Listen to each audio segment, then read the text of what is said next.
YouTube? Quinn Wade coming to you with that instant basketball analysis on the Analysis Playground on YouTube, exclusively on there forever. And we gonna talk about them Clippers. Got beat by the Blazers, 114-104. Clippers go to 39-37 and 21-16 at home. It's looking like they gonna win a little bit over 40. While the Blazers have a chance to do the same because they're 39-38 after this win, and they go to 18-21 on the road. Clippers lead the season series though 2-1. They do play another time on April 10th, a couple of days from now. That'll be the last time they play against each other in the regular season. They might see each other in the play-in, so it's to be continued on that. Portland won the first quarter 34-31. They won the second quarter 28-15, and the game was really over at that point because they also won the third quarter 29-28. But they lost the fourth quarter 30-23 to win by 10 over the Clippers. Let's talk about them Blazers, man. Tamani Kamara, 33 minutes, 17 points. He went 7-16 from the field, 3 of 9 from 3. He had 7 rebounds, 1 turnover, 2 steals, and a block.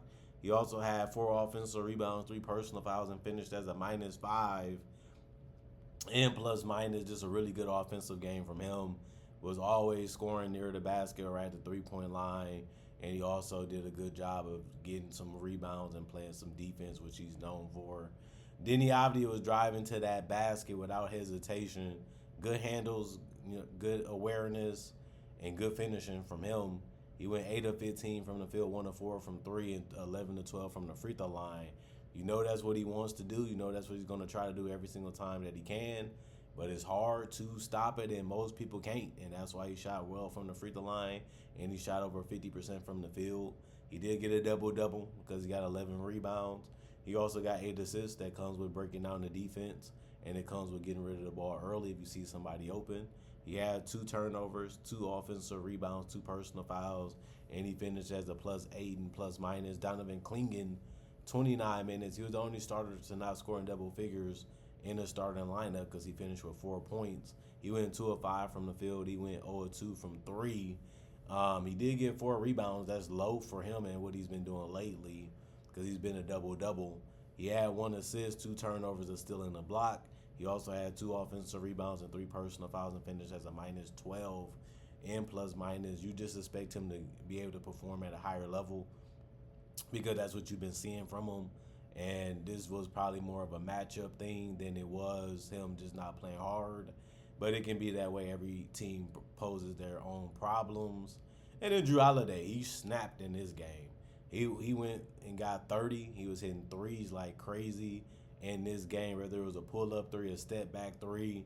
He had it all going. He went 7 of 15 from 3. He also attacked the basket and hit some mid-ranges. He went 10 of 21 from the field and 3 of 3 from the free throw line. He had 6 rebounds, 2 assists, 3 turnovers, and 2 steals. They just needed somebody that can make a shot, and he was able to do that throughout the entire game for them. Besides the fact that Denny did it too. No Jeremy Grant in this one. He could have helped them out there, but they didn't have him. So Drew Holiday said, "I do it," and he did a good job of it in this game. 1 offensive rebound, 2 personal fouls, a +6 and +. Scoop played 29 minutes. He got 15. You'll take it. You're just happy that he getting double figures and scoring. He went and shot 5 of 14 from the field and 3 of 6 from 3 and 2 of 2 from the free throw line. Most teams going to live with Scoop taking outside shots. Tonight he was able to make them and still attack the rim. He did have 3 rebounds, 2 assists, and 4 turnovers. He also had 2 offensive rebounds and 3 personal fouls and finished as a -3 and +. Chris Murray, 31 minutes. That was the most off the bench. He also had the most points, which was 7, mainly because he took the most shots. He went 3 of 9 from the field and 0 of 4 from 3 is what he shot from the three-point line. He also made his only free throw, so he had a lot of opportunities to score more points. It's just he couldn't do it in this particular game. He did have 7 rebounds and 6 assists, showing you that he can do other things to help the team play at a high level, which is always a great thing to see. He had 4 offensive rebounds, no personal fouls, and was a +19 and +. Robert Williams played 18 minutes He had 6 points. He went 3 of 3 from the field. Was able to get a put back and some finishes around the rim. He did have 7 boards, which was tied for the most off the bench with Chris Murray. He had 1 assist, 1 turnover, and a block, 1 offensive rebound, 1 personal foul, and was a plus 22. And plus minus Matisse Thybulle, 24 minutes. He had 5 points. He went 2 of 5 from the field, 1 of 4 from three. He had 2 rebounds, 1 assist, 1 turnover, 3 steals, and a block. The 3 steals was the most on the team. We know that Thybulle has always been known as a good defender, a good gambler, and a guy that just needed to improve his jump shot, and he's trying to do that. And we'll see if he can continue that. 1 offensive rebound, 2 personal fouls, and a plus 7 and plus minus. Caleb Love played 1 minute. He made his only shot. That's all he did in this one. Blake Wesley didn't take a shot, so he finished scoreless and did nothing in the minute that he played. And then City missed a shot by the rim, and then he also missed the open three, so he finished scoreless as well in 9 minutes. He still did get 1 rebound and an assist. His rebound was offensive. He got 1 personal foul, no turnovers, and he finished as a plus 8 and plus minus. And then you look at the Clippers, they played basically everybody besides Bogdanovich. Other than that, Quiet the Claw Leonard, he played 36 minutes. He scored 23 points. That was actually game high. So nobody really had a huge scoring night for the Clippers. That's a big reason why they only scored 104 points. He went 7 of 15 from the field. He ended up missing every single three-pointer that he took in this one. He did have a good night getting to the free throw line. He was very physical, very aggressive, and using his size and his strength a lot. But that also allowed him to get a lot of contact, which led to free throws.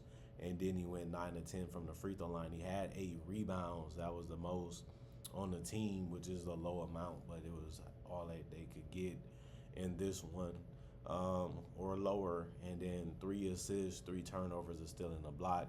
He's going to compete on both ends and make things very tough and very difficult for whoever's trying to score or pass near his area. He had 1 offensive rebound, no personal fouls, and was a -6 in plus minus. John Collins, 31 minutes, 17 points. He was able to splash in some threes and finish near the basket. He went 7 of 8 from the field, 3 of 3 from the three-point line. He had 6 rebounds, 1 assist, no turnovers, 2 steals, 3 offensive rebounds, 3 personal fouls, and was a -9 and plus minus. And you look at Derrick Jones Jr., you needed more from him. He played 23 minutes, but he only gave you 1 point. He went 0 of 2 from the field, and it all was 3-pointers. But he also went 1 of 2 from the free throw line. That's how he got his 1 point. He had 3 rebounds, 2 assists, no turnovers, 1 offensive rebound, 3 personal fouls, and finished as a plus 3 and plus minus. That just wasn't enough. They needed more than that. Brook Lopez helped a lot, though. 36 minutes, he had 18 points. He went 7 of 16 from the field and 2 of 8 from 3 and 2 of 2 from the free throw line. Of course, if he's going to take 8 threes, you're going to want him to make more than 2. Just didn't happen in this one. He did a good job of finishing near the basket with those push shots that he has. He also got 7 rebounds and 2 assists and a turnover. 7 rebounds is good for Brook Lopez, for people that don't know much about him.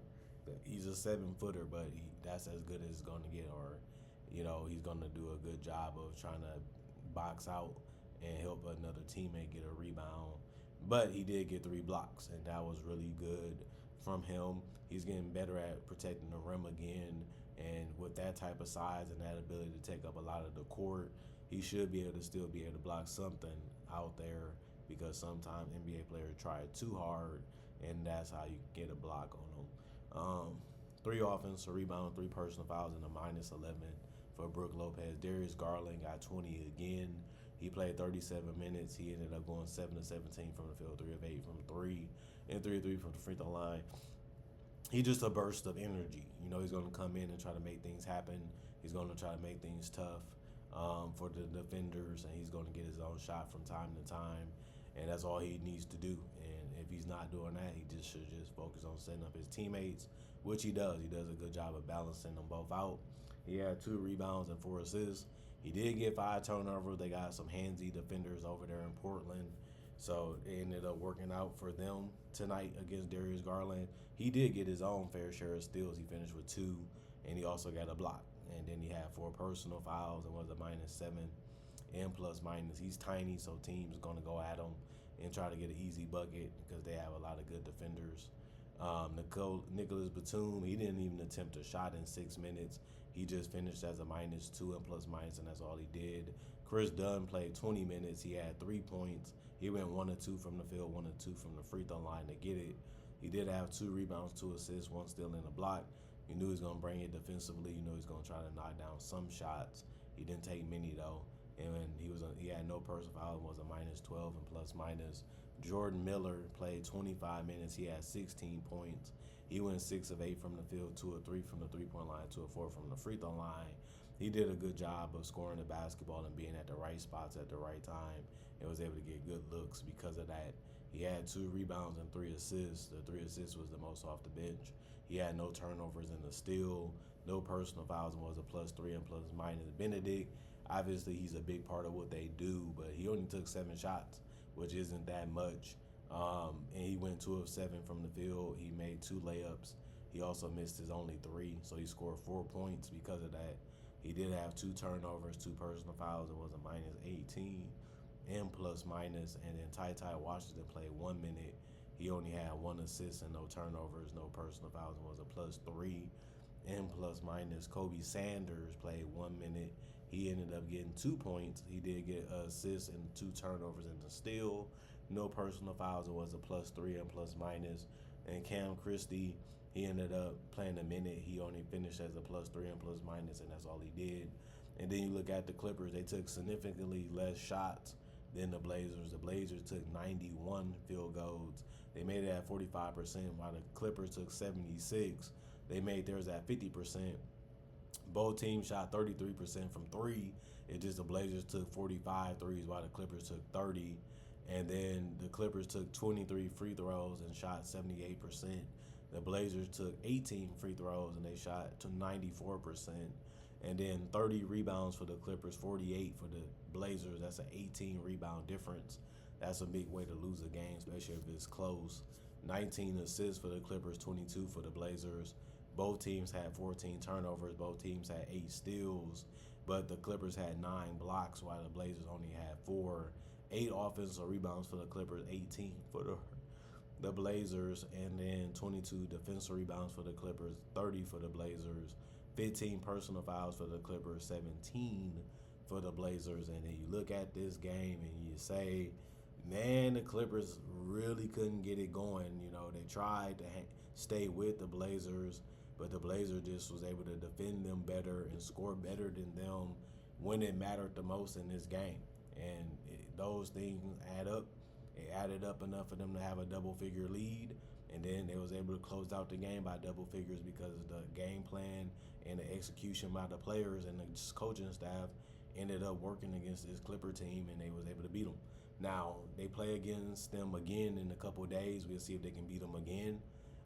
That's going to be fun and interesting to watch because these are 2 really good teams that match up well against each other and have a lot of similarities of what they do with their wings and guards. Other than that, you know, it should make for a fun matchup, and we'll see more from these teams hopefully, and hopefully they play better and have a better game, a closer game against each other. And if they don't, you know, somebody got to win the game anyway, so they got to do what they have to do to get it done. Comment, like, subscribe, share, hit the notification bell to get the analysis when it first come out. Y'all stay blessed up. Y'all stay good. Peace. And I'll see y'all later today, hopefully with more analysis, man.